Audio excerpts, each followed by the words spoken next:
Hello, everybody. Welcome to another installment of Show to Be with Mike G, the show of Mississippi, the show of Al Jorgensen, Synth Pop, LA, Fast and the Furious, Milk and Honey. Man, there's so many different things that we're talking about in this amazing conversation with Brian Floyd, or as we all know him, Floyd. He's been everywhere, seen so many different things, started the Barman's Fund.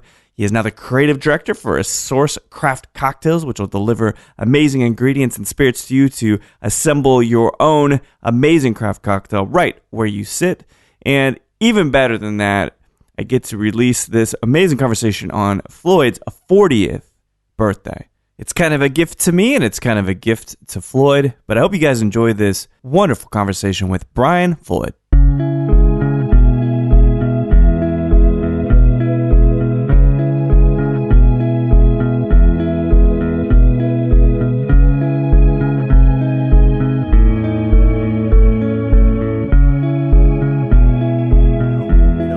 There's plenty of people who would I can be a dick. Well, yes, so sure. But I guess if you're putting it that way, I'm generally not rude. Yeah.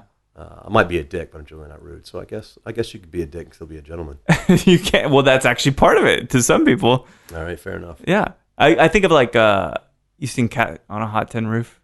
Yeah. I think of you as like the Paul Newman type. There. Oh, really? Yeah, man. Like I don't want to oversell it, right? But yeah, there's something suave about you. Those are some heavy shoes to fill out, brother. It's Paul Newman. No, I meant Big Daddy. Like the. Oh yeah. No, fair enough. Well, by that age, I hope I can be, the big fat sweaty Southern granddad. Getting some good mint juleps, I'm sure, into the whole process. Absolutely. Thank you for saying. By the yeah, way. no, man. It's something compliment. about.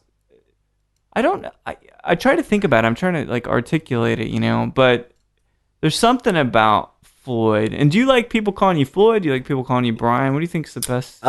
Most of my friends, I introduce myself as Floyd. Yeah. My buddies had been calling me Floyd starting in about 6th grade. Yeah. It's more Prince-like. Well, single syllable. It wasn't the point. Just after a while. Yeah. In my group of buddies in college, there were 4 Scotts and 3 Bryans. Oh, wow. All last names. So you have to do it. Absolutely. Yeah. And it just kind of stuck because Floyd's also a first name. It's a good one, and there might be other Bryans out there, but people always knew who Floyd was. Yeah. And differentiating factor. Yeah. Building the brand of Floyd. And you had a lot of friends who just, if I introduced myself as Brian Floyd when I started working at a bar somewhere, they'd start calling me Floyd almost immediately. So then it's just, you're getting to the inevitability of it. Just like, I'm just going to get to it. Yeah. Yeah, I wish people would call me G, but I just don't look like a G, really. Well, we can start right now. I have no problem with that. You have to state your preferences. Man, so the funny thing is a lot of people don't realize I've got a last name because it's always Mike G on social media. I think it's tighter. It's a better brand. It's like all I know you by. I don't know what your last name is. So my last name's Groner. Okay. Which is a terrible last name. It rhymes with boner. I got that a hell of a lot. It's really funny. Yeah, it is quite humorous, right? And I like Mike G. If Mike G's better than that, yeah, as we retract. But lots of groiners, so I'm like, well, fuck the interpretation of it. People misreading it. G, simple. Like Facebook doesn't care. No. Nobody really cares. Nobody does care. And that way, when somebody calls up out of the blue and they're like, can I speak to Brian? Yeah. I probably don't know you. I don't know who you are. Yeah. Unless you're my family. Yeah. Which is good. Yeah. Formalities, right? Sure. So I also was really impressed. There's the Franklin Holiday Party. Mm-hmm. Which is a wonderful event every year. We all get loose. We all get to share our vocal ranges. Sure.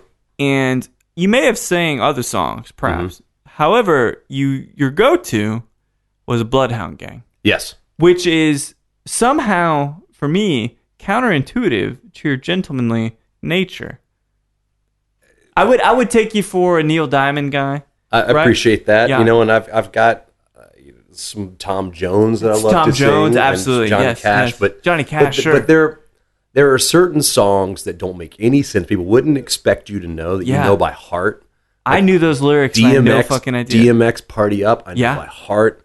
And there's just certain songs that no one expects, and it's way more fun that way. Yeah. Because a lot of people know that song, even if they never listened to it on the radio. Or acknowledge that they knew it. Sure. Or they don't own the CD, but they know that song. Yeah. And it's a good party song. It was good, man. And I was a little bit envious of the moves. I think you were bringing out a few moves. They were kind of wrangled back, but you were bringing some moves in, some moves into the game. I was trying to show some restraint. And also some range as a dancer, as a personality. The Southern gentlemen, they're pretty pent up, but refined. See, I disagree. A gentleman should know how to dance. And I think so too. A gentleman should be willing to dance, even if he doesn't know how. See, that's me. I'm absolutely willing to. What is the like? Have a seizure, and I understand music. I get 4/4, so I've got rhythm. I just don't have the hips for it. Yeah. Well, what's it? Yeah, you have the hips for it? No, of course not. Why not? But it comes down to if it's a party, start dancing. Yes, because everybody kind of wants to, and everybody's too nervous to do so. Yeah. If everybody's standing around and it's dance with a partner music, grab a pretty girl and dance with her. Right. Grab a grandma and dance with her. Grab anybody and dance with her. Yeah. It's because it's fun, and that's the whole point. And one of the things I really love about Austin when I moved back from New York 3 years ago is that when you go, like to me the White Horse is kind of a quintessential hipster bar. Sure. It's like Union Pool in Williamsburg. It's the quintessential. A lot of hipsters go there to try to get laid. It's a pickup bar. It's a drunken shit show. Right. But the cool kids dance. Yeah. And that's the thing, is that in so many places that you go where hipsters hang out, the cool kids don't dance. It's not cool to have fun. Right. In Austin, Texas, to be like so serious. If you want to be the coolest guy in the room, you better know how to two-step. Yeah. And so it's a nice change that being active is the cool thing to do. Yeah, it's a little bit of a shift, right? Absolutely. How does one learn the two-step? It's really, the basics are very, very simple. Yeah. You just have to be willing to get out there and dance poorly and learn. Yeah. The basics are so simple, and all the guys that are so amazing at it, and they spin and they twirl and they flip and they do all this shit, that's a lot of practice. Yeah. And so people see that and they're like, oh, well, I can't do that. Right, They don't even try. Yeah. And the basic step is so phenomenally simple. If you can just do that and turn somebody once or twice, your partner's going to be happy. And do you enjoy it? Oh, absolutely. Yeah. Does it make you, because you have a girlfriend now, at least from what I understand? Yes. Does she enjoy the dance? She is a fantastic two-stepper. Yeah. And I had to learn how to two-step to dance with her, because she will go out. Up, right? She'll go out dancing without me. Like she'll go to the old school dance hall with the old school dance halls where people literally, that's all they do, and they dance every song, and it's a live band, and they're very good at it. And all these old guys, come through, and it's a very polite ritual. The old guy will come over, he puts his hand out, they get up, they dance with him, and the old guys will always walk the ladies back to their chair. Oh, it's amazing. Not say anything. They're not being rude or creepy or anything. They always will walk you right back to your seat where they got you. Say thank you and walk off. And so there's these really great protocols to it, and if you go down to Broken Spoke or there's a couple of other dance halls. Right. So it's still cemented in in culture now. I feel like I talked to Lydia about this a lot, and I can't let her carry her own baggage. There's just these things my mom raised me with. Sure. Things about being a man. I don't know if it's being a man or if it's being polite or whatever. It doesn't matter. It doesn't even matter. It's not about a difference between a man and a woman, but it is saying I should be doing these things because that's the right thing to do. Open car doors, right? Open doors just in general. Sure. Carry the bags, carry the luggage, all these things. How do you feel? Because I think it seems like you're very deeply rooted in traditional being a gentleman, doing things for women, not for the sake because they're women, but doing it because it's what you do. Sure. Right. How do you feel that's coming along? Do you think that younger kids are really being the gentleman that they need to be? No. And a lot of that just it changes with time. I don't think it's being taught as firmly as it was taught. I grew up in small town Mississippi. Yeah. And as far as like saying getting in trouble with my dad, right? Like the very worst thing I could do and get my ass whooped was disrespect. Yeah. And specifically disrespect to mom, disrespect to a grandmother, disrespect to a teacher, disrespect to women specifically was met with swift vengeance. Yeah, me too. I remember I was a dick, little being a punk ass kid to my mom at the museum, and I loved my mom. We're best friends. Got whooped. Yeah, in public. Yeah. Oh, sure. On the spot. Yeah. And so, and that you've seen it, and I've seen it, where you grow up in a southern or conservative place where there's some misogyny mixed in with it. I was never raised that way. I was just raised like, this is your job. Your job is to open the door. Your job is to make sure that she's okay. Your job is to make sure that she goes first, and your job is to carry the heavy shit. Absolutely. And it's in a sense like the focus on elderly too has just diminished. Oh, absolutely. Like, because we should revere them, and like when we were growing up, these are people from World War II. Yeah, that put in a lot into the country or whatnot, but like they have their due respect, and I got that, and I've just practiced that, but I feel like it's just so lost. How many times have you recently, like, people just don't even notice you're right behind them, and they let the door slam right in your face? Right. It happens all the time. Sure. I just don't know why there's that loss of masculinity in a sense. I think it's a tough question. So well, and I understand why some people wanted it to go away. Yeah. Because you start to tread onto, strict gender roles, which a lot of people don't want, and you start to tread on some misogyny, but you lose the good parts of it, which are the basic training of making sure you pay attention to somebody else first. And as treating somebody with respect has nothing to do with your judgment of their ability. No, or it's sex. It's just as putting someone else first. Yeah. That's an amazing And I think there trait. were some protocols and some training, some gentility to it that it is a disappearing art. Yeah. Not entirely, because there's still some fantastic people out there. My buddy AC. Yeah. You'll notice when little things that, with who goes first, when you're walking into a store with complete strangers, but when I was behind the bar more, it's definitely something you notice. Yeah. Did you notice that? God, I can't even imagine the shit you've seen behind the bar, man. But you notice that guys are they're not even really that concerned about the well-being of the woman that they're with, of their dates. Yeah. Absolutely. It's strange, isn't it? And how does things sustain? Like, why do women? I mean, we won't even ask. No, I think we should change the subject. But that's a whole nother. It's a goddamn slippery slope. It is a really slippery slope. But you grew up with what excuse me, the chivalry, right? Respecting women, respecting authorities. And did you grow up fully in Mississippi? Yeah. So how was high school in Mississippi? I always think about this because, like, I went to high school in Salt Lake City, which is pretty white bread, to be honest. Sure. Brandon, Mississippi, massive high school. Yeah.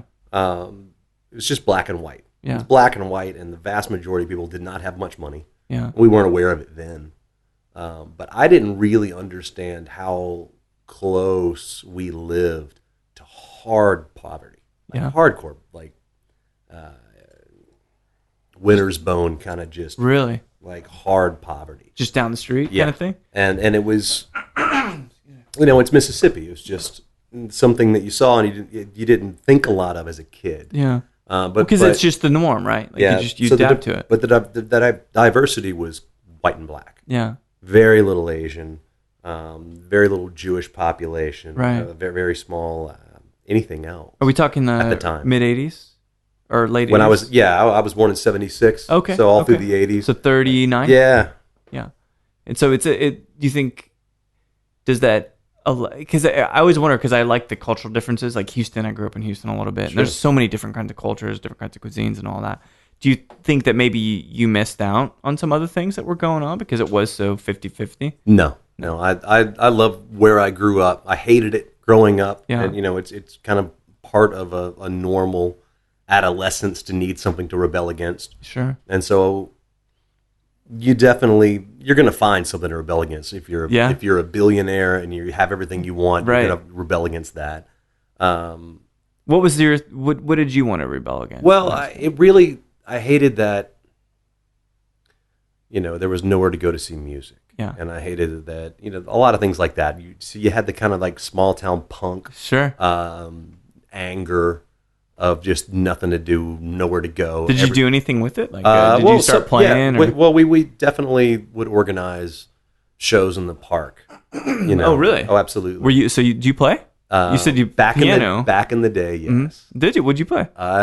My first band was a band called the Black Friars. Okay. And I played keyboard in that band because I grew up playing piano. Yeah, yeah.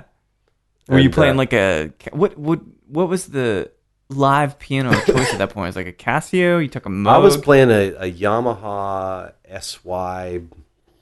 Some number. Amazing Yamaha. 2277, I can't remember what it was.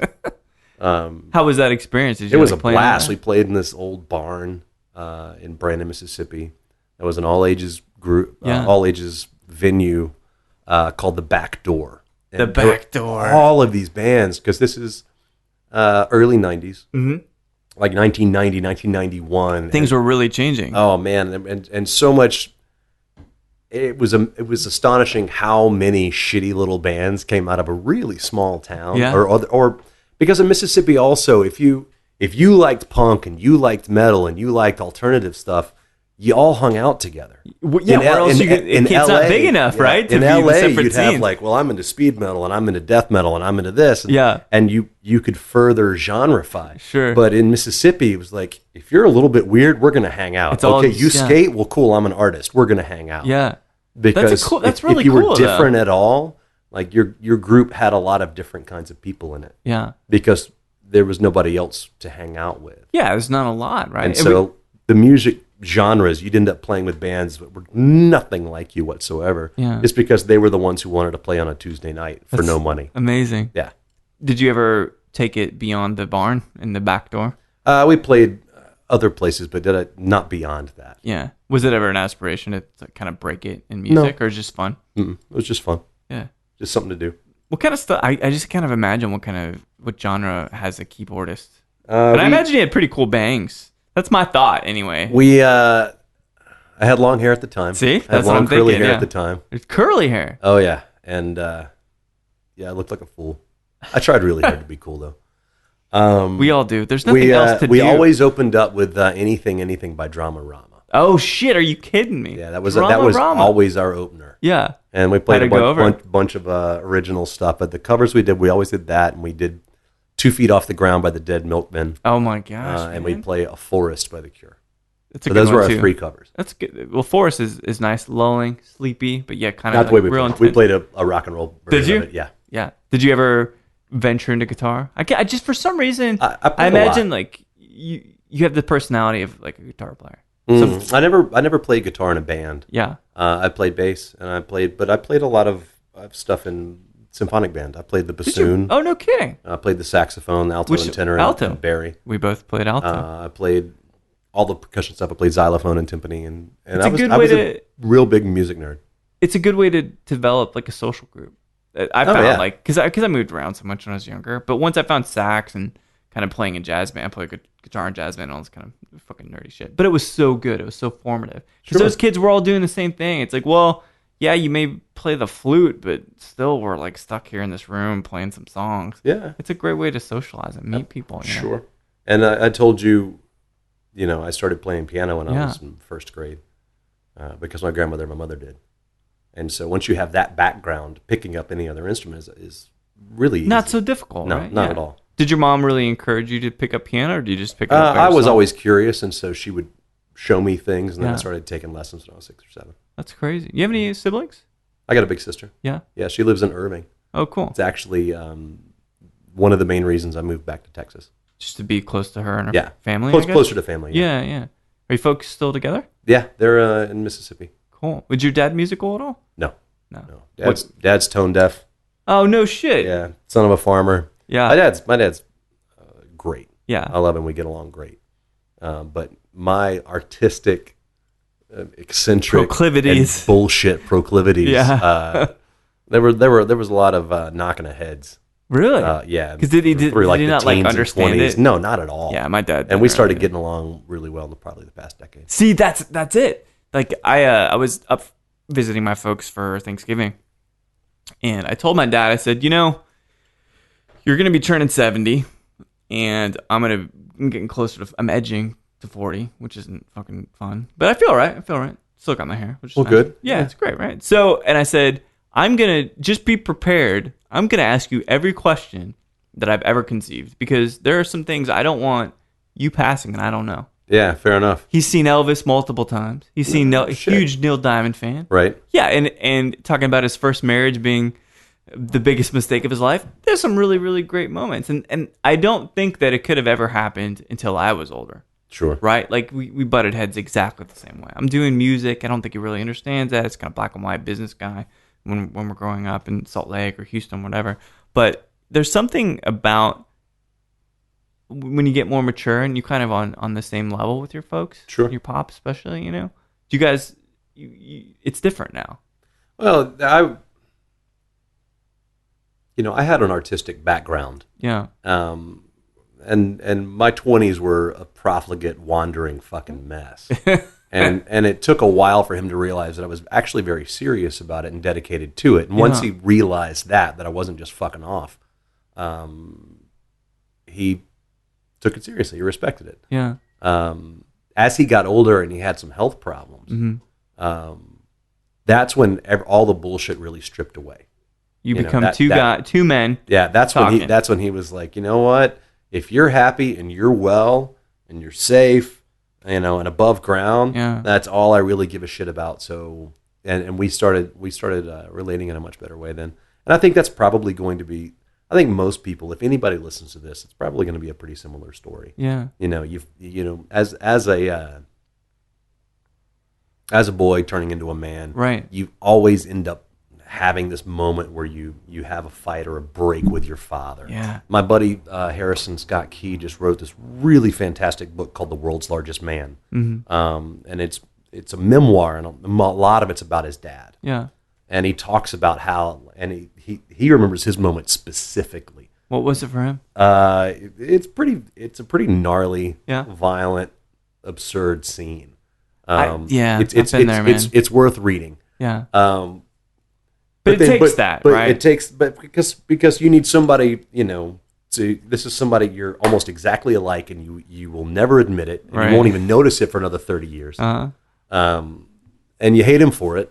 And you need somebody to hate and rebel against, and this is the force in your life that's the most obvious to do so. I mean, this is repeated in fiction for thousands and thousands of years. Oh, it's totally common dynamic. Yeah, and so I think so. My experience has been pretty normal. Yeah, it's interesting though that it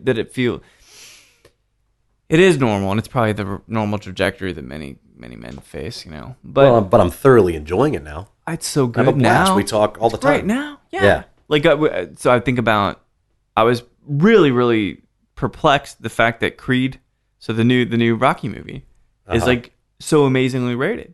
Stallone's up for a Golden Globe. I'm like, wait, what the fuck, really? And so I'm like, this is prime opportunity. My dad and I have to go see that movie. You know what I mean? Oh yeah, it's that kind of thing. Like I remember Die Hard, we watched on a VHS, Predator, like all these kinds of things. Creed, perfect. No one else has any interest. My mom doesn't have any interest. But these are the kinds of moments I'm like really, really looking forward to now. And it's only been because we're older, Yeah. So, but anyway, so you're playing some keyboard. You're doing music. You're doing high school. Any other kind of academic bits of interest to you at that point? Or was it really predominantly music that drove you? And I was a terrible student. Really? Yeah. My high school guidance counselor, when I was either 16 or 17, told me to drop out of high school. She told you that? Yeah. Why? I used to talk to her all the time. I didn't really like high school. Yeah. And she just thought it'd be better for you? No, I had really good test scores at that point. Mm-hmm. And she was like, "Look, you're failing most things. You're not having any fun. You don't like it here. Yeah. Why don't you drop out and go do anything else and then go to college when you feel like it?" Yeah. Was exactly what she said to me.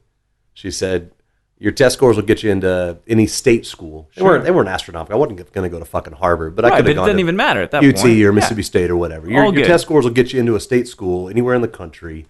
I failed every semester of physics, and then I aced the exam and I passed with a D. No kidding. My mother's a professor, so it drove her insane that I was such a shitty student. What professor of what?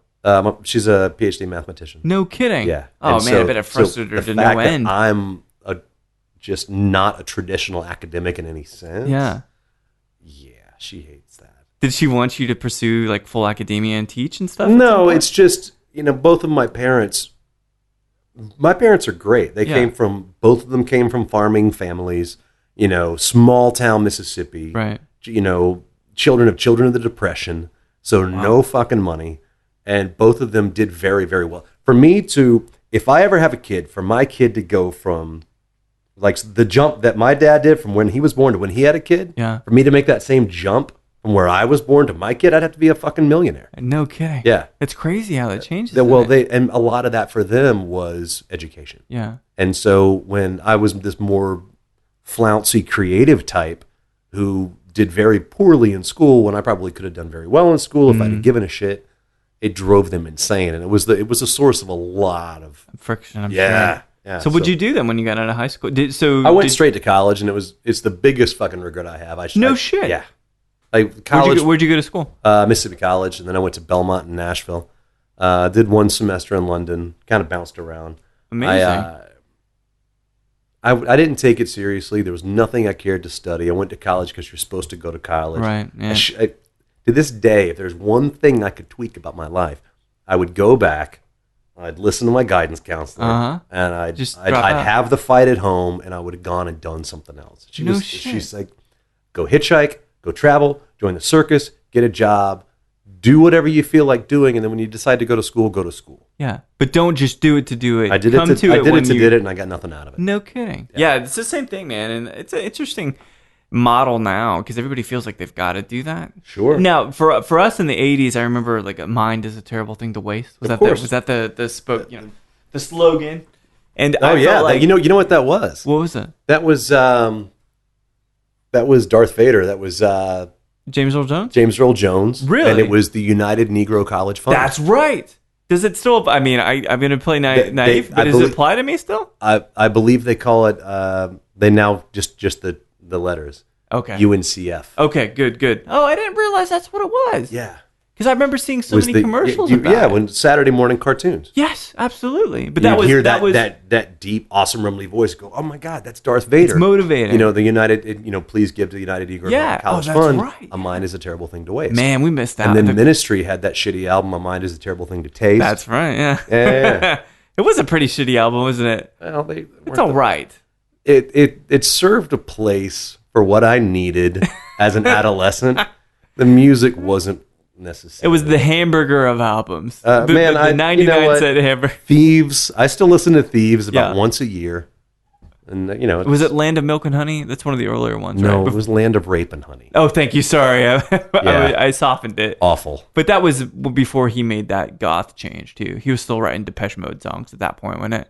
Like those first two records of I can't remember which is which. Halloween is like that particular song is like a crazy like new wave kind of synth-based song. That's an Austin guy, right? Well, Al Jorgensen's Central Texas. I think I think Bastrop someone's telling me. I remember when I was working at Best Buy, some guy came in looking for a fucking Palm Pilot or something. This is dating, but he's like, "Yeah, Al Jorgensen was beating down my door for some drug money," and I'm like, "Huh, I didn't know this shit went out." Yeah, but that's crazy. And then he followed Anthrax on tour for a whole year for some reason. That was one of the greatest things. Scott Ian was like, "I don't know why Al Jorgensen's following us around."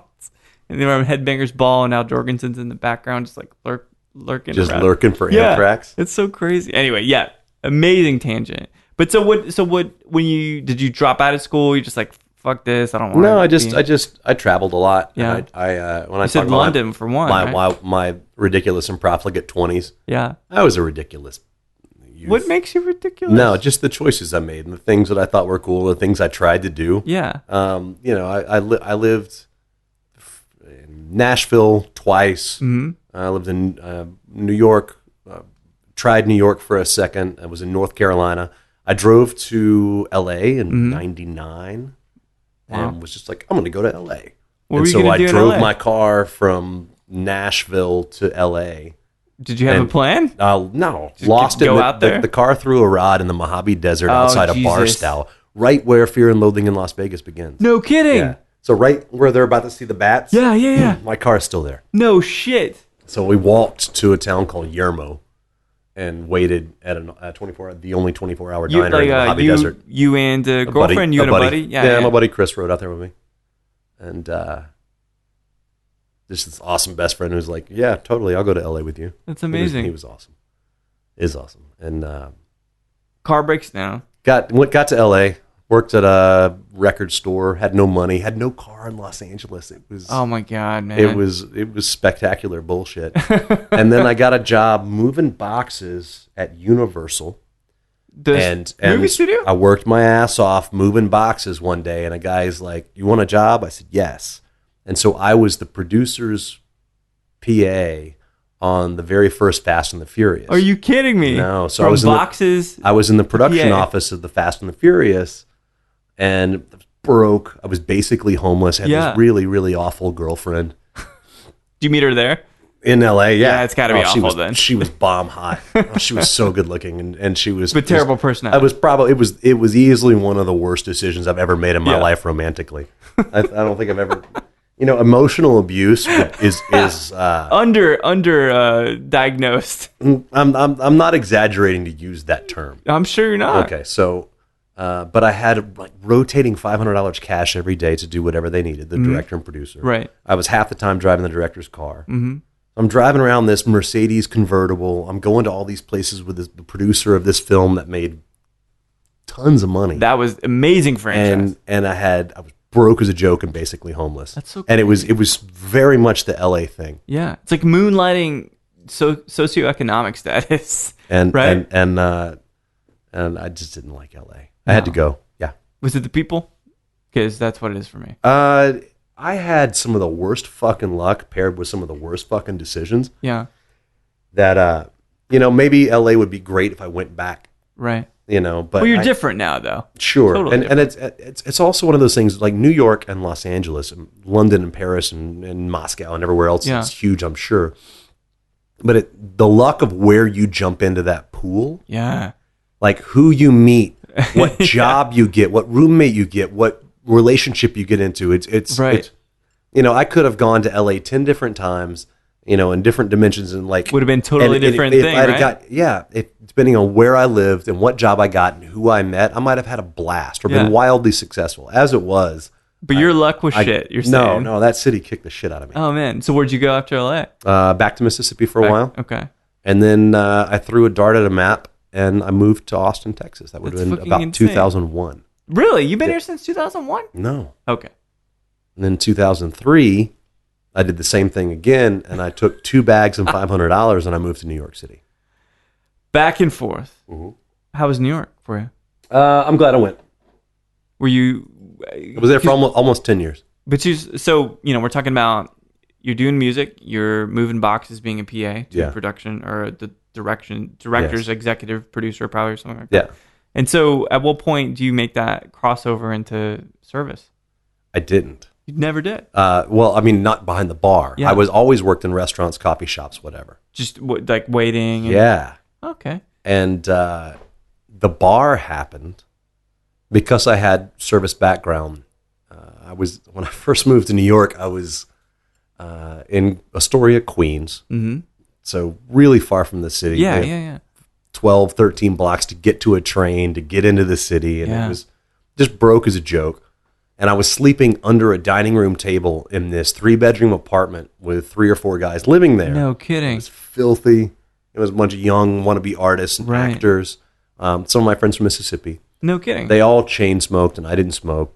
It was disgusting. Were you hocking up all the time? Oh, yeah. And I slept under the dining room table so that they wouldn't stomp on me when they came in wasted. Oh, Jesus. And kind of amazing, though. It's it's a New York story. Profound kind of story. I took the first 2 jobs I could get, coffee shop and hosting at a shitty restaurant. Mm-hmm. And within 6 weeks, one of the guys couldn't pay his rent. I'm like, cool. I'll pay the rent. I get your room. You sleep under the table. Yeah. And... Is that how it went? Yeah, you just work your ass off. Everything's coming up Floyd now. So I went to this bar called Milk and Honey. And I'd heard about it, and heard it was this cool little secret thing. Mm-hmm. I didn't know shit about drinks. I didn't know shit about anything. I drank stupid shots and beers. 2001, 2000. No, you said 2003. You went back, right? Yeah. So I don't remember exactly when Milk and Honey opened, but it was. So this is probably 2004 or 5. Okay. I'm guessing. Yeah. Did you know? And I don't remember which year it was. Because I don't know. I don't remember when they opened. Yeah. But I walked in and I sat down and at this point I'm a younger and I'm way more energetic and I'm way more fresh faced and innocent, and I'm just chatting with the bar guy and reminds me of New Orleans and I love New Orleans, and I started talking about New Orleans because I grew up just north of there, Mississippi. Sure. Spent a lot of time there, and it was Sasha Petrosky. Sure.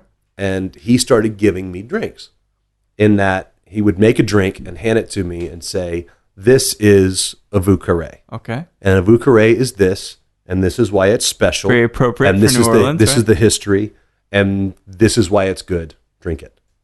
And I don't remember ever ordering a drink from him at that point. Yeah. We made friends. He, I guess this was later because he had Little Branch open. Mm-hmm. And he invited, so I don't know who the fuck this is. Right. It's a dude giving you drinks. It's a really nice guy that I get along with super well. Yeah. He invites me to Little Branch, and so I just start going. And he would, this is a Sazerac. Yeah. Let me tell you what a Sazerac is. Let me tell you why you need to drink a Sazerac, and this is a drink that takes a journey, and I'm going to tell you why as it changes temperature. And probably the second night I knew him, we closed down Little Branch. And he was closing down, and he walked over, and he brought me his entire cash drawer, and he plopped it down in front of me, and he said, "Count that," and walked off. And that was when I had first met him. Yeah. No kidding. And so he was just this really awesome friend, dude. At that point, Sasha was living in the storage room above Little Branch. Okay. He was living at his bar and showering at his gym and dumping all of his money back into his bars to keep them afloat, quality and afloat. Sure. And I don't think anybody ever realized how hard he worked and never capitalized or sold out in some of the ways that some of us kind of wish he would have. Yeah. And made a little money off doing it. Because so much of what we do now wouldn't exist if he hadn't done it first. Right. I don't think you can overstate that. Yeah. And so I asked him for a job. Did you feel out of your element said, doing that? No. Nah. You're like, let's do it. I got balls, whatever. Yeah. Give me a job. And he says, no. He says, I don't hire actors. Wait, really? He pegged you as an actor? Well, were you an actor? Yeah, that's what I haven't told you. So that's what I did in New York City. Oh, but not in LA. No, I mean I did some in LA, but in New York City I did it in earnest. No kidding. Yeah, I did a bunch of shows here in Austin. Really? I did traveling educational theater for kids. Oh, wow. In Austin, did some. So how would he know that you're Hyde Park Theater? No shit. Yeah. Was that something you were pretty transparent about, being an actor, or he could back just then? See it? Yes. Yeah, back then. And then I went to the Atlantic Theater School, David Mamet's theater school in New York City. Yeah, love Mamet. And then I went to the T. Schreiber acting studio. So you really were. That was you were doing it. Did a bunch of theater. Did a bunch of off Broadway, and never got on Broadway. No kidding. Did 1 or 2 commercials. So what? Wrote a bunch of plays and directed and produced a couple. No shit. Yeah. Do people know this about you? No. It's amazing how much of a Renaissance man you are. Well, that was my thing and what I wanted to do, and I got really burnt out. Yeah. At a certain point, and at that point, I had started bartending, and kind of. Did Sasha give you a gig eventually? Eventually, yeah. I started bartending at a dive bar in Queens, in Astoria, Queens, called the Sparrow. Mm-hmm. And the Sparrow, when it first opened, was a great rock and roll bar. And it was loud, and we played all kinds of crazy music, and we listened to Clutch, and we'd listen to old Ramones and Misfits, and we'd set shit on fire, and we just made ridiculous drinks. And a guy would come in and be like, "Hey, man, make me a fruity shot." And you'd say, "No, you can drink whiskey or nothing." Get the fuck out. Yeah, and it was that kind of bar. Yeah. It was. Is it still around? Lovely, yeah. Sparrow's still there. Still in the same spirit as it was? Yeah, it's not as dirty. It's not as quite as wild, but a lot of the same people are still there. That's very cool. So when I go back, it's a lot of the same people. Yeah, that's rad. So that was my very first bartending job. And I kept working. And eventually when Sasha partnered up with Catherine to open the first Weather Up, that's when I was talking to him one day. He said, "Oh, by the way, you're going to work for me at Weather Up." No conversation. No, none. And so he trained me up for that. Yeah. And then I'd already started managing at that point, and then at that point I started doing more consulting work. So at some point, though, you have to make that choice between doing. I know you can moonlight as a bartender or a manager or whatnot, but at some point you had to give up the acting bit. Yeah. No, I just got burned out. Yeah, you walked away willingly. I did some really fantastic theater. I did stuff that I was proud of. Yeah. Speaking of James Earl Jones, I did the last play I ever did was Much Ado About Nothing. Okay. I had the lead in that.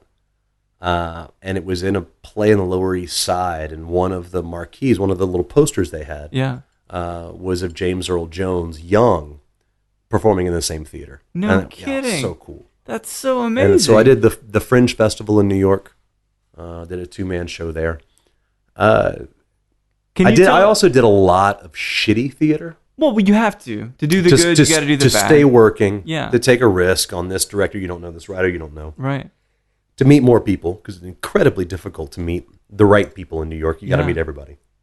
So, at some point I got a little burnt out, and when I started acting less, and the bar world picked up for me, and became something that I took really seriously, sure. and I was perfectly happy for that to be what I did. It does appeal to those tendencies, or rather those sensibilities as well as an actor, honestly. When you deal with people, there is a persona you're putting out there, you're projecting. Sure. In a sense, like, it's not that you're being disingenuous, but you do get the chance to perform in a sense. Yeah. Well, and there's also, and you see a lot of this with a lot of the young bucks coming up, or a lot of people, is you take it on as an identity. Right. Like, what do you do? Oh, I'm a cocktail guy. Yeah. This is what I do. But who are you? And and so that's, there is that part of it, and they're all, Were you big into movies as well? Big film fan?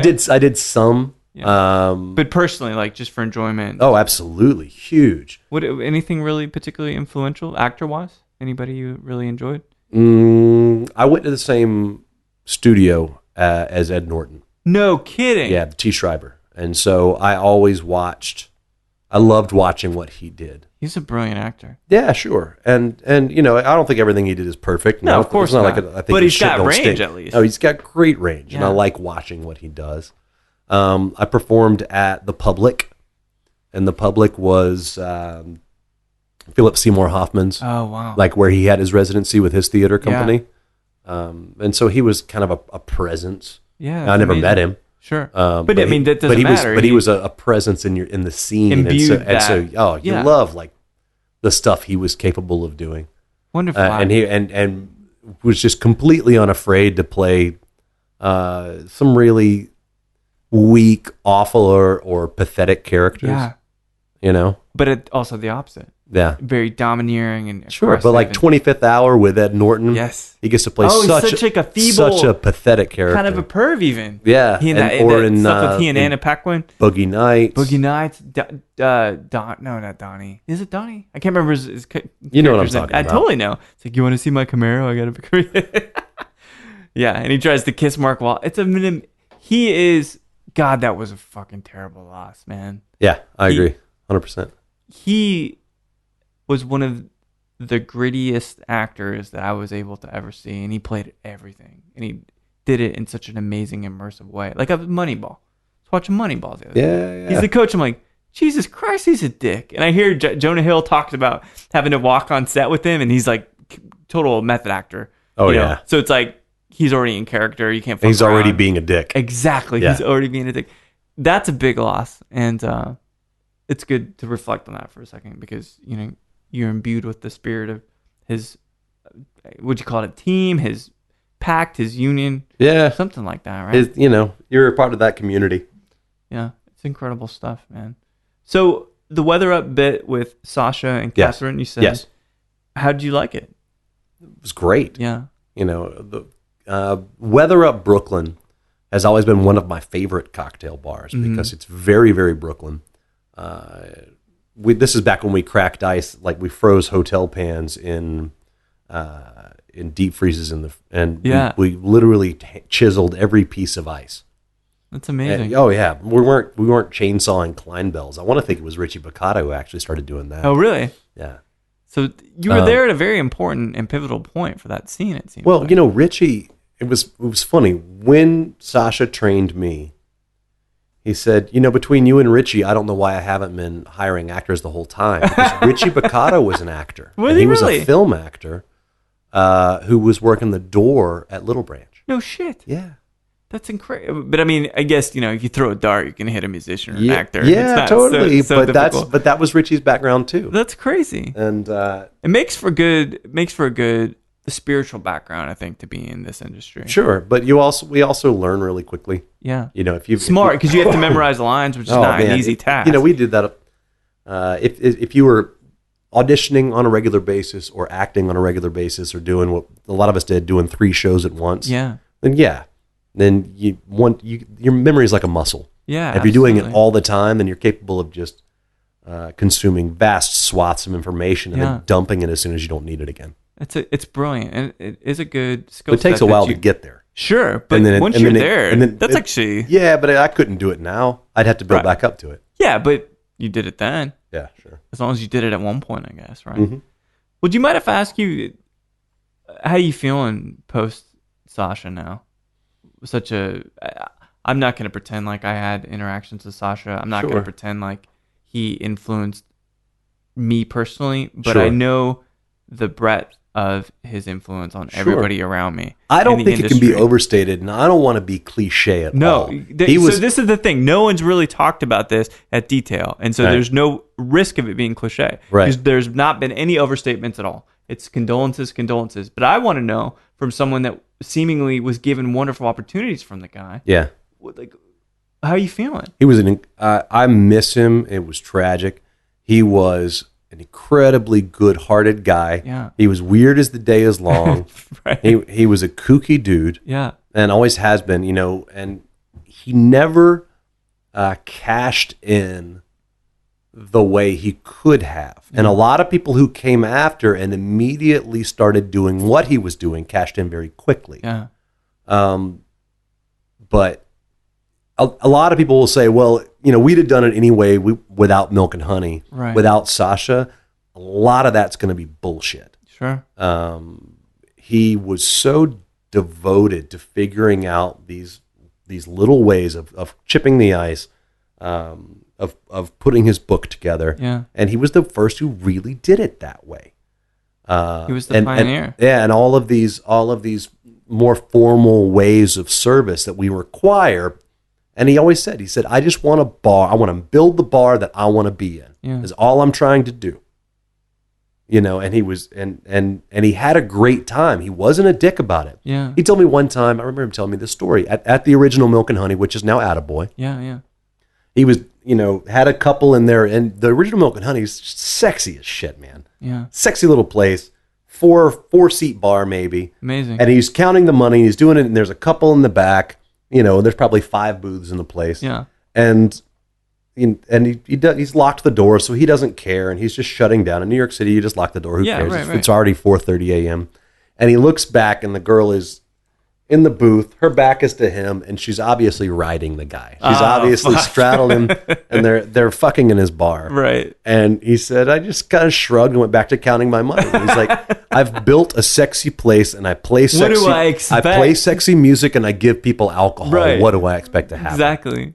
It's an amazing, humble way to look at it. Yeah. Well, they're getting fucked. That's cool, man. Yeah, exactly. What else would I expect? The tragic thing for Sasha to me is he was starting to break out of his shell more. San Antonio Cocktail Conference, Bohannon's, and all these other things. He had more. He was starting to talk to all of the people who wanted him to, like, oh, come in, let's make a liquor brand together. He always said no. Oh, I want you to do all of the hotels in my chain. He always said no. Why do you think that is? No. And he told us right off the bat, he says, if you ever do a reality show, I will disown you. Believe me. That's amazing. And it's like, you will be fucking dead to me. He cared about the art. Oh, absolutely. And he was just starting to, he had just gotten married. Yeah. And man, that was something he wanted so badly. and was starting to do more consulting work, I think, and had a bar. He and I had been talking actually about this bar he wanted to open in Red Hook. Mm-hmm. He had a new place, and I forget the name of it. And when he came down and was hanging out at Half Step, he had graph paper, and he had all the bar equipment cut out of graph paper, and he was moving graph paper around like a little diorama. Yeah. And this is how he was going to figure. This is how he did his bar. He never had an iPad or anything like that. He cut out graph paper and he carried it around with him in a little notebook. That's insane. And he was a great-hearted guy. I think so many bars would not exist. So many of us, Richie Picotto would be doing something else entirely. Yeah, I would. I don't know if I'd be in Austin. Who knows where I'd be? Maybe. So many people that I know that have gotten married, gotten all these jobs. I think a lot of it would not have happened the way it did without Sasha. He really codified it and became kind of this person who did it first, and then the other bars, the other great bars opened after that. Yeah. So he's the one that paved it. I really believe that, and some of it would have happened eventually, but the way that you have to have a good bar now in New York City for 10 years, you can't read the New York Times for a new restaurant, read that review, and they don't talk about the bar. Yeah, they're always going to talk about the bar. Changed it. It's a thing now. Yeah, changed the whole dynamic, the whole narrative. I wish I would have got a chance to know him. He wasn't the most social of guys. He was a very quiet bartender. But Brainiac. He was goofy. Yeah. I loved him to death, man. He and I got along great. Well, it's good that we're here and it drives us to do good things. Sure. Because I feel nothing but the impetus for greatness after that something like that happens. We've lost a couple great people this year. Oh yeah, Matty Thompson. Yeah. That fucking slayed me, man. That came out of nowhere. And I think that at any moment, because we're in this industry that it does involve alcohol, it does involve fast living, fast women, cigarettes, all this kind of thing. And sure. We're always putting ourselves at risk of really perishing to it. Oh, of course. So let's take a moment then to describe how we're perishing ourselves here. A moment, and we've got the Elmer T. Lee. Yeah, you picked the Elmer T. Lee normal. It's a barrel select though, which is interesting. Elmer T. Lee calls his brand the honey barrels. That's the phrase he always used. Okay. And this is 45%, 90 proof, and just such a wonderful bourbon, man. How do you feel about Elmer T? I'm loving it. Yeah. I don't want to do anything to it. I don't want ice. Nothing. I don't want to put this in a cocktail. Mm-mm. This is outstanding. This is my kind of sipping. Yeah, it's really whiskey. Wonderful. You know how he drank it? No. Everybody's got their thing. So Jimmy Russell puts wild turkey in the freezer, from what I understand. Okay. Elmer T. Lee would drink it with some Sprite. That was his thing. Isn't that crazy? Yeah. I love it. I love how each of these guys just have their own method. So, I grew up in a really country-ass place. I will not assume, but I'll take your word for it. McGee, Mississippi, right? Mm-hmm. And so there's this character that I grew up with. He was a buddy of my uncle's. Uh-huh. This tall, lanky, great guy. But if you use the word cracker, he's a redneck.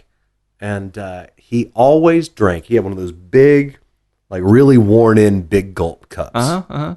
And he drank something there's some plastic bottle, Canadian Hunter, Canadian Hunter. Okay, I think it was Canadian Hunter. Yeah.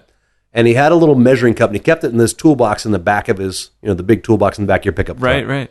And he would get his cup, and he had a little measuring cup, and he would measure out a couple of shots of Canadian Hunter ice, and then fill it up with Coca-Cola. And he called it his Lucy. For some reason, that cup was his Lucy. It loosened him up, and when he needed to fill it up, he'd say, I got to go recharge my Lucy. And he drank that. He didn't drink water. He didn't drink coffee. He didn't drink orange juice. He drank that shit 24/7. That's amazing. Until after God knows how many years he'd been doing that all day, every day. His doctor said, you keep doing that, you're going to die. Or you're going to have diabetes. Yeah. And he switched to Coke Zero. Didn't take the bourbon out. No, the Canadian Hunter. Recharging the Lucy. I love it, man. So everybody's got we all got our methods, right? But the idea of only drinking one thing all day, every day. That's a bit I mean, there's some great whiskeys I'd love to drink for years, but then I got to switch at some point. I guess I'm spoiled, every occasion or every moment, every environment, every mood, there's a drink that suits it. Are you a bourbon guy? I never really. I'm a big whiskey guy. I figured, right? We've got Andrea and I have a bunch of stuff at the house. The one thing I actually have to buy on a semi-regular basis is whiskey. Yeah. Yeah. So we've got rums and aquavit, and we've got and they're there. Mari, You're have and we drink those a little at a time. Bunch of gins. Got some Navy Strength Genius Gin. Thank you so much. I hope that it treats you well. Oh yeah, and I use that in some of my cocktails. But the one thing, if we get in, and one of the things I loved about her right off the bat is she is a whiskey drinking girl. That's amazing. She's a splash of whiskey in a glass and she's happy. That's so and she's not one of those girls who does it fake, trying to be cool. Right. She enjoys it. That's what she drinks. So I feel lucky in a similar way. So we went to Lydia, Dennis, and Charles. We all went down to Oaxaca last year, and Lydia will drink mezcal now. She loves it, and I'm like, yeah, this is perfect. This is great that we're getting married. Absolutely. She could say the Sarah Kenya is really wonderful. She enjoys this stuff, and it's such a joy because it's hard to not share that stuff with the person that you love, man. Yeah, it's difficult, in my many years, as an actor, trying Trail of Dead of Women, Floyd. No. trying to date somebody who doesn't understand that you're serious about ethanol as a career. Yeah. Is that's a tough match. It's bound to be very tough.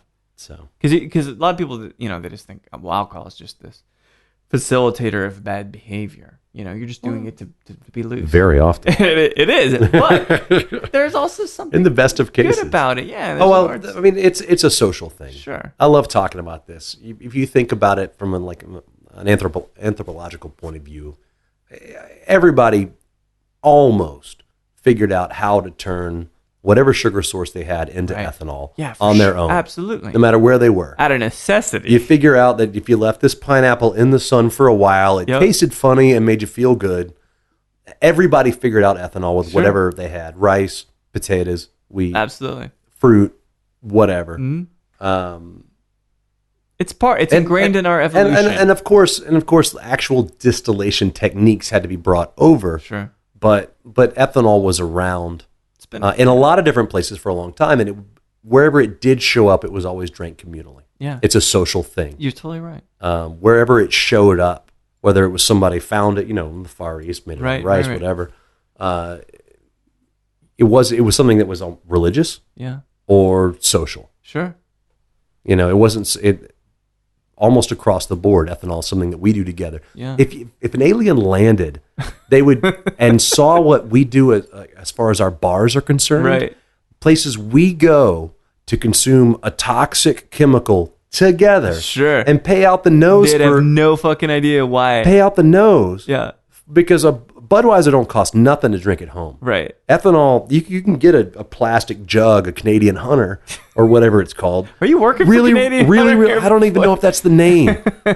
Really cheap. Yeah. And drink it at the house, but people want to do it socially, and they pay out the nose for it. You're totally right. It's why I have a job. It's why I've got a business, maybe. Yeah. maybe. Well, so when did you head back to Austin from Weather Up? 3 years ago. 3 years ago. Yeah. And you were working, I met you. At that point, I was running a bar called the Vanderbilt. Oh. I had opened 3 restaurants for a Michelin-starred chef named Saul Bolton. No kidding. Yeah. And started as a consultant and then What kind of food was it with the he was all over the map. Got it. Okay. It did a lot of charcuterie, but all of that was in-house. Yeah. It would have fit in really, really well in Austin. It wasn't unlike Second Bar and Kitchen or someplace like that. So why'd you come back? Got burned out in New York City, and a lot of it was family. I had a cousin. You said your sister lives in Irving, right? Yeah, she's got a kid up in Irving. My first cousin had passed away very suddenly. I just really wanted to get back where I could be closer to my family. Yeah. Where I can get in my car and go see somebody. Yeah. There's something about that too, like getting in the car and just kind of being able to drive. I felt like I was shirking a lot of my responsibilities, quite frankly, as everybody's getting older. Yeah. My folks getting older, my extended family's getting older.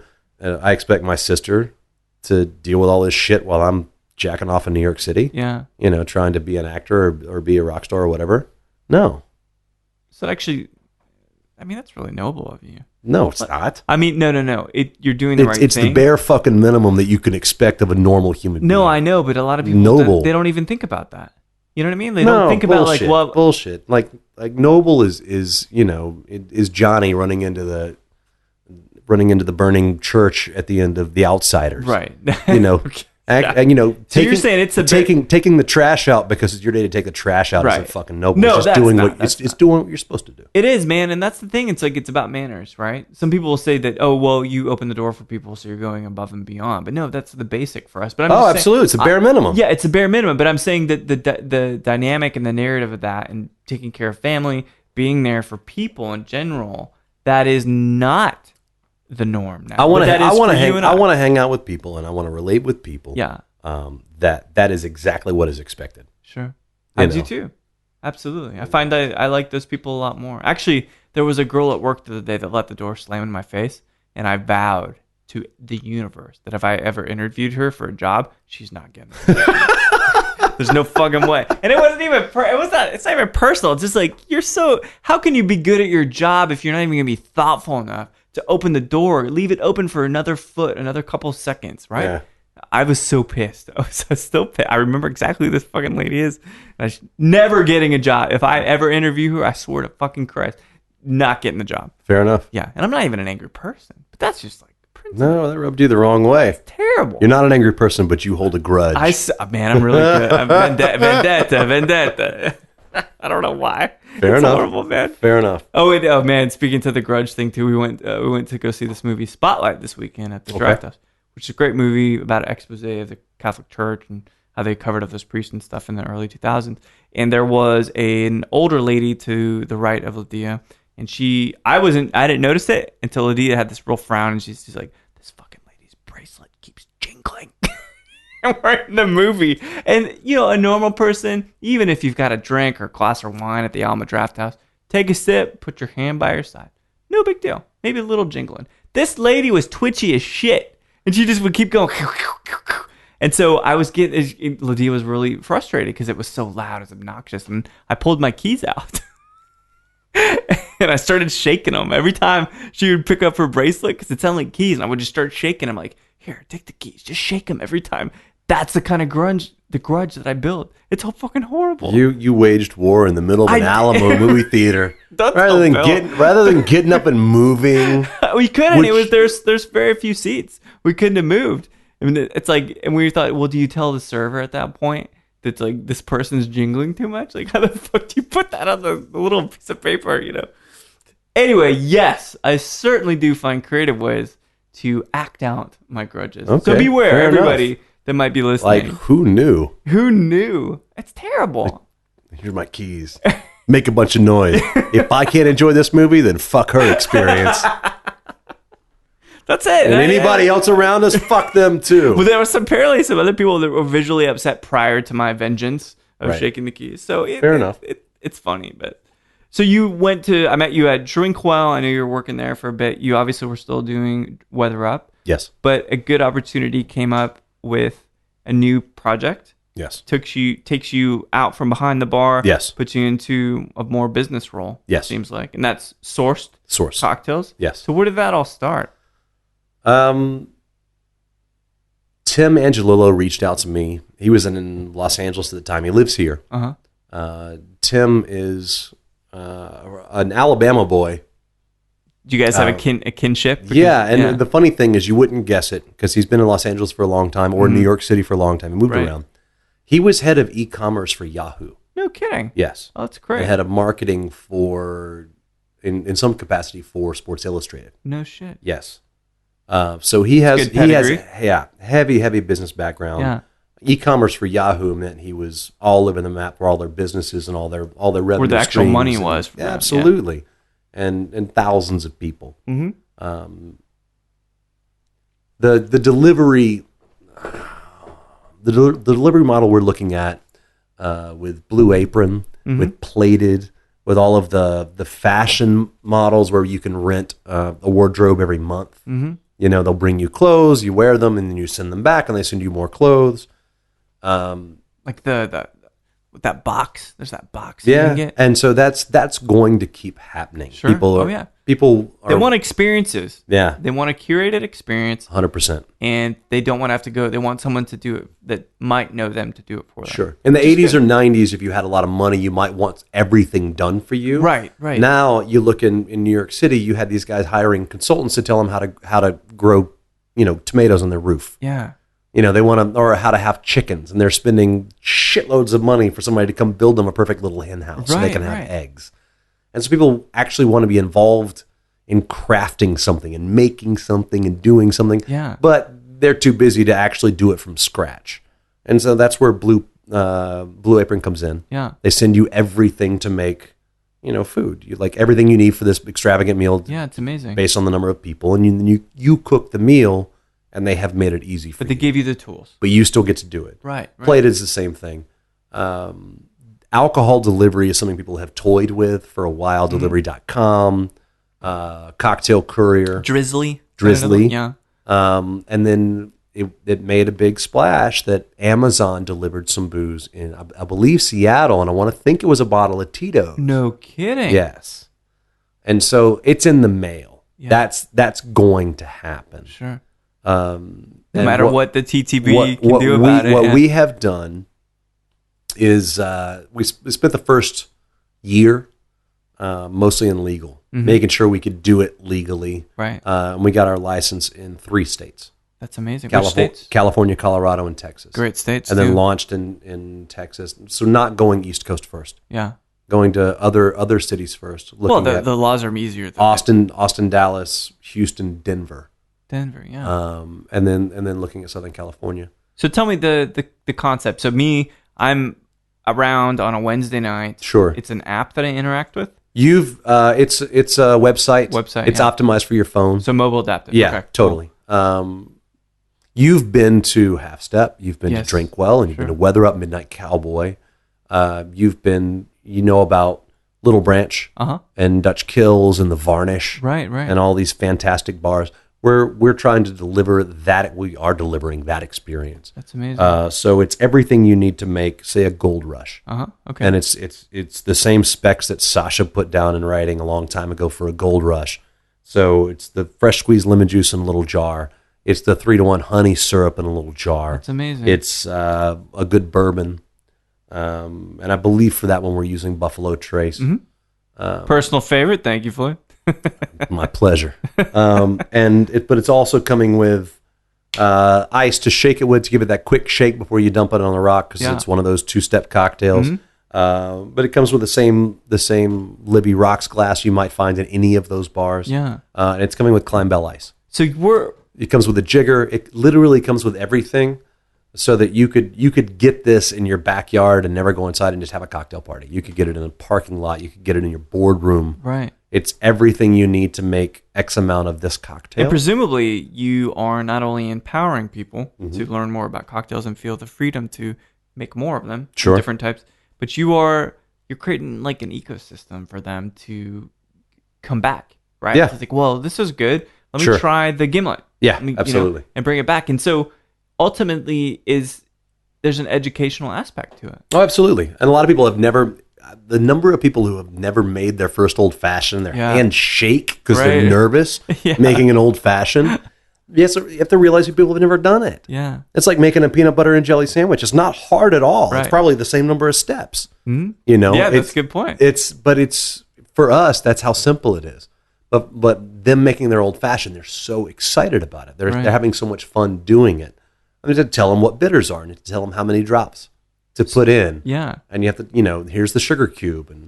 And we use this kind of sugar cube, but not that kind of sugar cube, because this one's smaller than this one. You don't want it too sweet.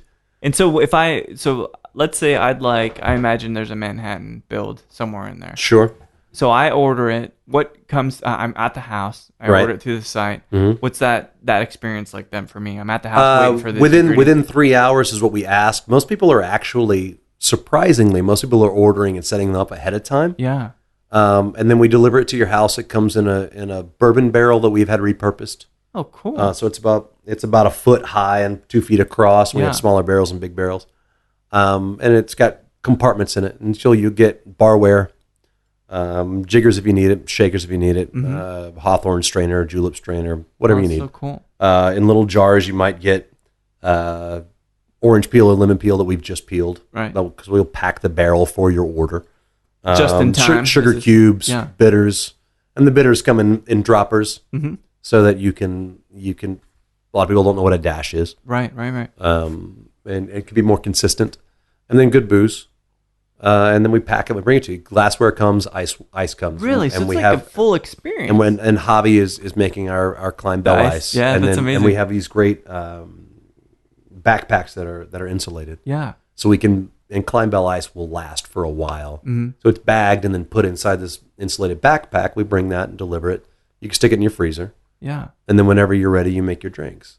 And I imagine the next day or 2 days later, you put all your dirty shit back in. And we pick it back up. Oh, cool! That's amazing. Anything gets broken, or you decide you want to keep that. We had all of our copper mugs for the mules, which people wanted. We had them custom made, local Austin company. You want to keep it? We're going to charge you for it. Yeah, but just like you wearing the robe home from a hotel. Yeah, absolutely. Or taking the keg home and keeping it. Absolutely, that's incredible. So you're offering up a full experience, not only with the ingredients, but it's a so you have your event, or you have the learning session. Sure. Make this cocktail. You do everything. Yeah. Are you giving like a full 750, or is it just it depends. a dram? You can order 375, 750 liter handle. Oh, cool. And so we price it by that number of cocktails, and with a normal classic cocktail, that's a 2 ounce pour per. Yeah. Very cool. And so I just repack it up. And dirty, throw it back in. Don't do shit. We'll and you guys take it up. 100%. Anything that I keep at that point, I'm sure there's all the consumables. Yeah, perishables and stuff. Yeah, you consume them. Yeah, everything that's glass or metal, throw it back in. That's so cool. Yeah. So when did you say it launched in Austin? 2 months ago. 2 months. And so, what I love about it is if like Josh Loving, who's been in here. Yes, sir. Josh and I were working at Half Step, and we favored some fried chicken and some biscuits. And we couldn't get biscuits, I think, from Lucy's where we got the fried chicken favored. So we got biscuits from KFC up the street. Sure. So we had them go to 2 fried chicken places. Yeah, because I wanted biscuits. And if you favor something, you're going to pay the full price for the fried chicken, right? Full price for the biscuits. And then you're going to pay a chunk on top of that to have it brought to you. Sure. As a convenience fee. Yeah. With us, it's not the same cocktail, like a Bullet Old Fashioned or a Buffalo Trace Gold Rush. What would you expect to pay for that? So the whole deal? No, what would you expect to pay for one for a Bullet Old Fashioned or a Buffalo Trace Let's say to Gold split Rush? The difference, $10. $10. Yeah. Okay. Most of the places I've worked, Bullet was 12. Yeah, 12 to 8, anywhere from 8 to 12. Yeah, right. So I'm delivering those cocktails for between $5 and $8 a pop. Holy shit! Really? Yeah, per cocktail. That's incredible. So rather than it being, I'd kill to have, a varnished cocktail just brought to my door. Yeah. Which I would expect to pay $20 for somebody to bring that to my door. Oh yeah, absolutely. It's actually we've worked it out where it's cheaper than getting it in the bar in most cases. No kidding. Yeah. Will you guys do total premixed cocktails too? No. Okay. No. TABC will not let us open a bottle or mix anything. I see. Okay. And we could do that. We could mix everything together so that all you had to do was pour 2 things in the same glass. Right. But that's cutting out a lot of the craftsmanship that I think a lot of people want to do. They want the educational nature. And they sit at these great bars and they watch people, at the Van Zandt. They sit at Geraldine's and they watch people jigger things and make these beautiful cocktails. They want to do that. Right. It's an amazing piece of the market, man. So we have instruction cards, and then I shot a bunch of videos so cool. of me saying, "Hey guys, this is what this is, and this is a jigger. Yeah, and let me show you how to make a Gold Rush."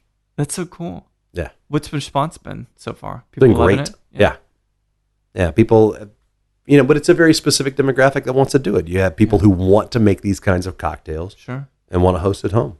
That's so cool. I think it's going to the growth is exponential because if Amazon's doing it, yep.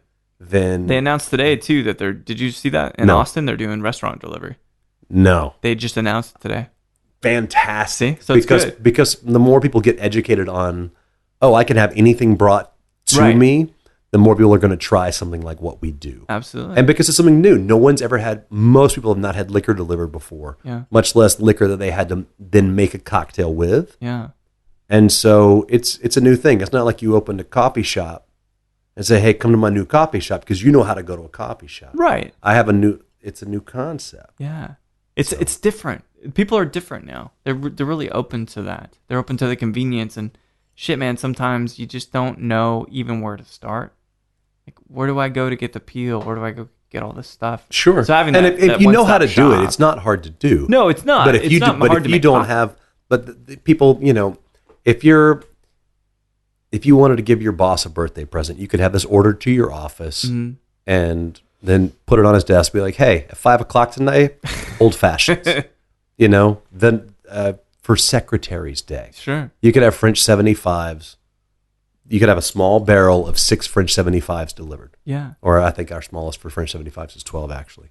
But still. Yeah. So here's French 75s for the office at Friday at 5:00. It's perfect. And a lot of businesses are doing that. GSD&M, Trend Kite, The Chive. A lot of people have had us in to do drinks for everybody. We work the big shared workspace on 6th and Congress. Yeah. That place is awesome. It's killer. Yeah. It's really, really good. So what's your title over there? I'm the creative director. No shit. Yes. Did you ever think you were going to be a creative director? Not being in advertising? I don't know. If the shoe fits. Yeah.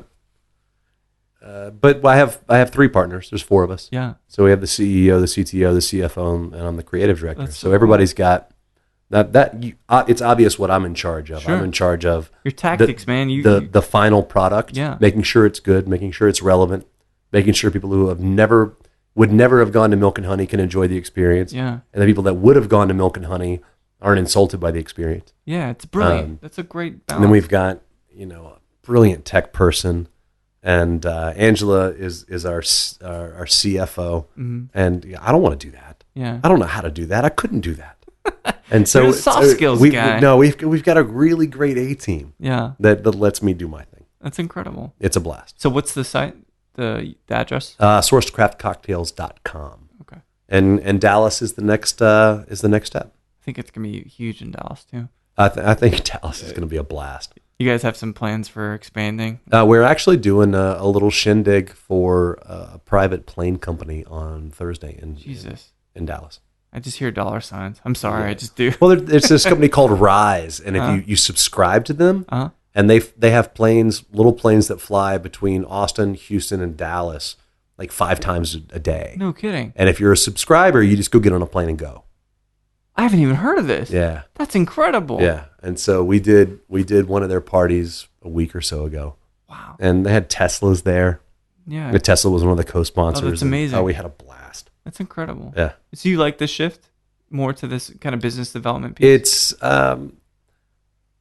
we've been doing our rounds of fundraising. As you have a startup, you angel and then you seed, and you have A, B, and C, and you have all these rounds. That's the kind of thing I'm learning. Yeah. I'm consuming so fast. Like we're sitting and pitching for 7 figures. Right. When nothing to scoff at, man. No, not at all. But it's also I'm been thrust into a pretty wild learning experience. Yeah. Most of my marketing smarts are street level. Sometimes that's what it takes. Well, I feel like I have, the great thing about my partners is they know I come out of the bar world, they don't. Right. And so. Do you ever see a return to acting? That was out of the blue. Yes, because the older I get, and as I get older, when I'm 60, when I'm 70, there are roles that I would love to tackle that I've never gotten the chance to tackle. Like old Shakespearean things, more Absolutely. modern? Shakespeare was a huge thing for me. I did a lot of Shakespeare. Much Ado, Taming of the Shrew. Oh, wow. Yeah, I really enjoy my Shakespeare, and the younger you are, you can have a couple of the great roles, but there's some really juicy roles as you get older. Yep. Richard the Third's older, right? Richard the Third, Titus Andronicus. Yeah. You know, there's just some fantastic roles. So as I get older, maybe. Yeah. You know, and then obviously as you get older, your competition for a role is a lot smaller as well. That's true. You know, because every good-looking dipshit has already given up and gone and done something else, or gotten fat or whatever. And so if you still have any chops, then yeah. Yeah. So I could see it. The last thing I did was a movie called American Bomber.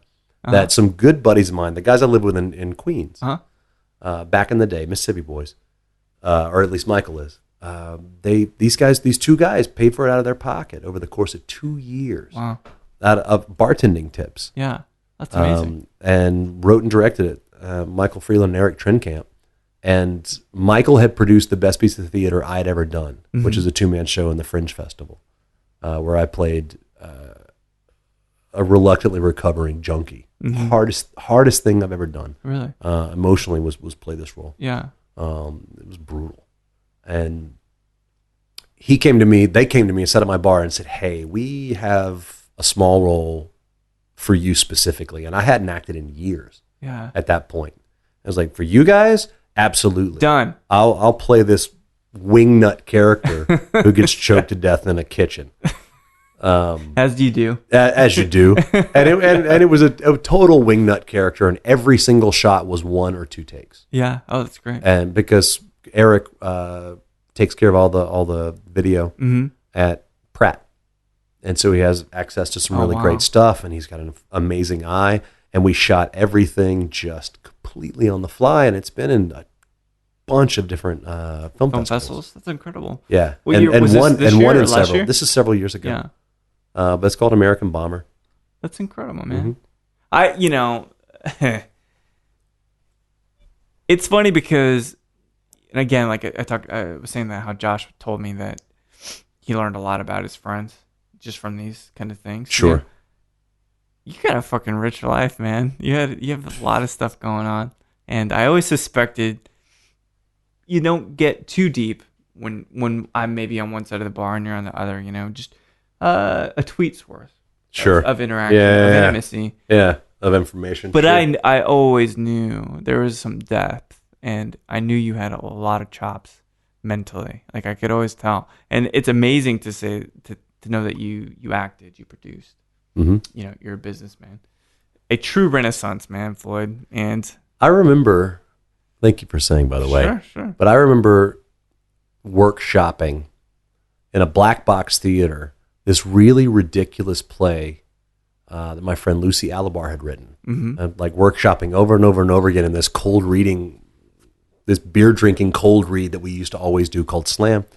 And the play was called Juicy and Delicious, and it was about this kid named Hush Puppy. Okay. And this really fantastical super Southern thing. She was Southern as well. Yeah.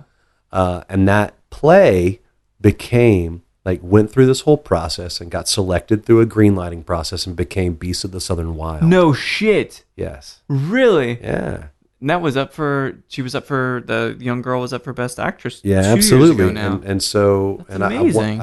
And so Lucy Alabar wrote Juicy and Delicious became Beast of the Southern Wild. That's insane. And so I remember workshopping that as a stage play. Yeah. As a crazy absurdist stage play. Wow. And so yeah. You're close. You're always on the brink of it, right? But it was just it's really fun seeing how you stick around long enough and give things a go, and sometimes you're surprised at what works. Yeah. You never can tell. You never know what project you'll start working on that resonates with everybody, and then which things you think will be popular and they're not. Sure. You know, it's always so strange. But it's been just a pleasure chatting with you. Yeah, thanks, man. Thanks so much for stopping by. Thanks for letting me just rattle on. It was my pleasure. Thanks for sharing the bourbon. Yeah. Thank you. So 40 years of brilliance, everybody. That's Floyd. He's an actor, a musician, although maybe he wouldn't call himself that. A fine gentleman, a good example for work ethic. And I learned a lot about Floyd. There's so many things I didn't realize that he had touched or he had been a part of or helped start. And it's amazing to see this transition for him from behind the bar to being the creative director for Sourced Craft Cocktails. Tonight marks Floyd's 40th birthday. There will be an amazing soiree to take place, and I will post all of those details today on the site, Facebook, etc., etc. And I hope that we will all get to have a nice few drinks in honor of the gentleman, Floyd. So thanks everybody for listening to Show to V with Mike G. I hope you enjoyed South by Southwest 2016. Aren't too sick, aren't too phlegmy, but no matter how you're recovering, whether it's drinking kale smoothies or listening to the fine mellow sounds of Tom Jones, please keep dancing.